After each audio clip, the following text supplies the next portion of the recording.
नमस्कार, मैं हूं कोमल सिंह और आप देख रहे हैं आपका अपना चैनल न्यूज़ 80 उत्तर प्रदेश।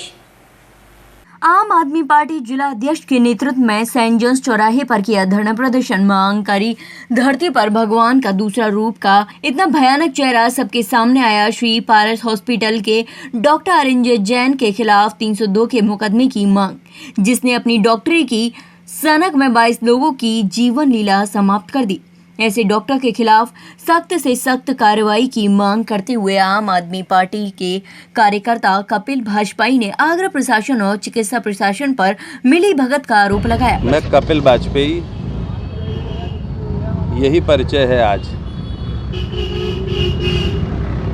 नाम पार्टी के नाम से आज सबके सहयोग से यहाँ बैठने की बात थी। मेरी बात को आम आदमी पार्टी के साथियों ने बहुत गंभीरता से लिया और वह यहाँ पर मौके पे आए। मैंने सपा, बसपा, कांग्रेस, भाजपा सभी राजनीतिक दलों को यहाँ धरने पर आमंत्रित किया है। भगवान हनुमान जी के चरणों में इसलिए कि तथाकथित जो कह रहे हैं जिनकी सरकार है वह राम जी की सरकार है। तो राम जी की अगर सरकार है तो राम जी के पास चिट्ठी ले जाने की जिम्मेदारी भगवान हनुमान जी की है। हनुमान जी उनके दूत हैं। घटना क्या हुई और उसके ऊपर क्रिया की प्रतिक्रिया क्या हुई।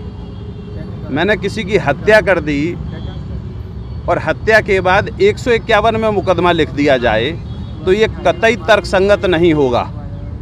यहाँ पर उसी प्रकार से लगातार हत्याएं करी गईं। 22 हत्या, 22 का तो वो अपने मुंह से कबूल रहा है। उसके बाद कितनी हत्या करी गई या उससे पहले कितनी हत्या करी गई ये भी देखने की बात है। डीएम साहब हमारे एक बाइट देते हैं उसी हॉस्पिटल में बैठकर कि यहाँ ऑक्सीजन के कारण से एक भी कमी के कारण से मौत नहीं हुई। आज आप सब लोग सोशल मीडिया पे एक गौरव अग्रवाल करके पत्रकार हैं, उन्होंने डाला है कि डीएम साहब को वो बता रहे हैं कि पारस हॉस्पिटल में ऑक्सीजन की कमी के लिए उसने कहा है मोहर लगा के कि जाकर सिलेंडर ले आओ। क्या सिलेंडर की कालाबाजारी कर रहे थे? क्या मौत की कालाबाजारी कर रहे थे? कि भाई आपको जितने की हॉस्पिटल प्रशासन के साथ साथ जिला प्रशासन में संलिप्त बातें बराबर की सी दलाली है। मैं भी खा रहा हूँ मलाई, तू भी खा मलाई। अभी आपके सामने, क्योंकि आप सब यहाँ मीडिया के बंधु हैं, 2-3 चीज़ें विशेष रूप से बता रहा हूँ। इसको पूछ लीजिएगा, इसकी तस्दीक कीजिएगा। गंभीर आरोप लगाने जा रहा हूँ। थोड़ा समय ज़रूर ले लूँगा आपका 10-5 मिनट का। आरोप ये है, जिला अधिकारी कह रहे हैं कि बिल्कुल कोई ऐसी मौत ऑक्सीजन की कमी से नहीं हुई है। अगर ऑक्सीजन की कमी से मौत नहीं हुई है तो मौत किसकी कमी से हुई है? उसको गैस चैम्बर बना के ये हटें, दूसरों को लाऊं। ये 15,000 के बेड थे, 35,000 के बेड लाऊं, ये षड्यंत्र था। जिन लोगों के परिवारीजन मरे हैं उनका पैसा वापस कराया जाए। दूसरा गंभीर आरोप आप सबकी जानकारी में होगा, सीएमओ ऑफिस चिकित्सा विभाग को संचालित करता है। सीएमओ ऑफिस के एक बड़े बाबू हैं दीक्षित जी। बड़े बाबू का मतलब ओहदा समझते होंगे सब, कलम में बहुत मोटी ताकत। ऐसे बड़े बाबू हैं दीक्षित जी। उनके एक भाई और हैं। उनके भाई का लड़का पिछली बार सील होने के बाद में, पिछली बार जिस वक्त ये पारस हॉस्पिटल सील हुआ था उससे पहले अनिल अग्रवाल वहाँ पर अपनी पैथोलॉजी चलाते थे, वो हटा दिए गए और श्री पारस पैथोलॉजी सेंटर वहाँ चलता है। एक बात सोचो, उस पारस पैथोलॉजी सेंटर का मालिक कौन है? जरा आप ढूंढ लेंगे, आप तो सर्च कर लेते हैं, नहीं तो सीएमओ साहब से पूछ लीजिएगा। उसमें दीक्षित जी के भाई के उनके भाई के बेटे वहाँ पर उसके मालिक हैं। एक ऐसे ही राजपुर चुंगी पे हॉस्पिटल सील हुआ था, उसमें भी कलेक्शन सेंटर यही सज्जन श्री पारसनाथ जी वाले वहाँ पर भी चला रहे थे। जो हॉस्पिटल सील होगा उसका कनेक्शन सीएमओ ऑफिस से वहाँ बंधेगा और ये ऐसे कुकृत्य करेंगे, लोगों की खुलेआम गुंडागर्दी करके गर्दन दबाएंगे, ऑक्सीजन चैम्बर बनाएंगे और हम बोलेंगे नहीं, मैं मरता मर जाऊंगा, यहाँ से हटूंगा नहीं। किस तरह की कार्रवाई चाहते हैं? कार्रवाई चाहता हूँ, सबसे पहले मेरे जिलाधिकारी को सस्पेंड करा जाए जो उनको बचाने में लगा है, सीएमओ को सस्पेंड करा जाए, 302 की कार्रवाई करो, जितने पैसे उसने लोगों से वसूले हैं उसकी खाल उधेड़ के लिए जाएं। अगर नहीं लिए जाएंगे मैं जान देने को तैयार हूं, मेरे संग आगरा की जनता जान देने को तैयार है। लेकिन इस हरामखोर को बहुत स्पष्ट कह रहा हूं, ऐसे हरामखोरों के लिए रत्ती भर भी गनीमत नहीं, यहाँ से हटूंगा नहीं, डटूंगा रहूं। लेकिन इसमें बड़ा सवाल ये है कि जिला प्रशासन खुद कह रहा है, बयान दे रहा है। अरे वो दूध का धुला है, बिलैया को रख दो, उसको क्या कहते हैं, दूध के रखवाली के लिए। पूरी बिल्ली कह रही है कि नहीं नहीं दूध हम रखवाली करेंगे।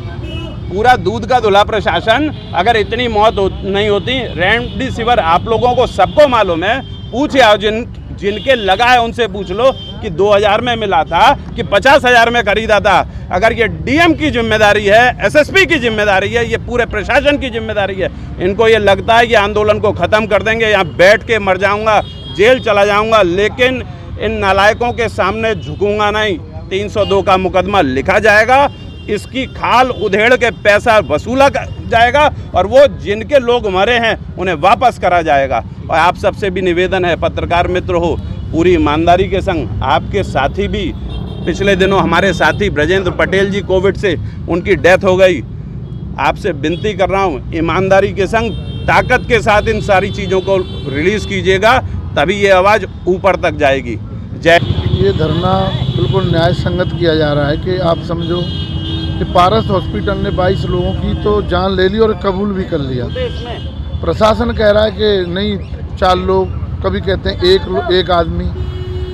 इसके साथ आप देखिए कि इन्होंने एक दलाली का काम डॉक्टर का पेशा होते हुए भी किया है, जबकि डॉक्टर का पेशा है, एक भगवान का दर्जा होता है, एक जान लेने वाला, एक बचाने वाला। ये बचाने वाले नहीं है, ये तो लेने वाले हैं। और इसमें पूरा प्रशासनिक अमला शामिल है, चाहे वो डीएम हो और मुख्य चिकित्सा अधिकारी का इसमें पूरा रोल नज़र आता है। जो हमारे अभी पूर्व जिलाध्यक्ष जी ने बताया, कपिल जी ने डिटेल्स में, वो सारी बातें सत्य हैं। जब तक 3 से 2 इनके ऊपर लागू नहीं होगा, इसको जेल नहीं भेजा जाएगा और जो लोग हमारे बेचारे वो मार दिए गए, उनका जो पैसा इन्होंने डकारा है वो वापस नहीं किया जाएगा, तब तक हम सारे लोग आम आदमी पार्टी के सिपाही यहाँ धरने पर बैठे रहें। आगरा का जिलाधिकारी का कहना है कि कोई भी मौत ऑक्सीजन की कमी का कारण नहीं हुई। जिलाधिकारी भी शासन के दबाव में है, शासन के लोग दलाली खाते हैं, इसमें कोई दो राय नहीं है। मिलीजुली सरकार चल रही है शासन प्रशासन की, और उन्हीं के ये पूरे सिस्टम में आते हैं डॉक्टर वगैरह, ये खूब चंदा देते हैं इनको, वो मलाई खाते हैं। आप कहीं ना कहीं मानते हैं शासन प्रशासन बिल्कुल ये मिले हुए लोग हैं। अगर ये मिले हुए नहीं होते तो अब तक पैसा वापस होता, और ये जो मारे गए इनके खिलाफ 3 से 2 की कार्रवाई जरूर हो जाती।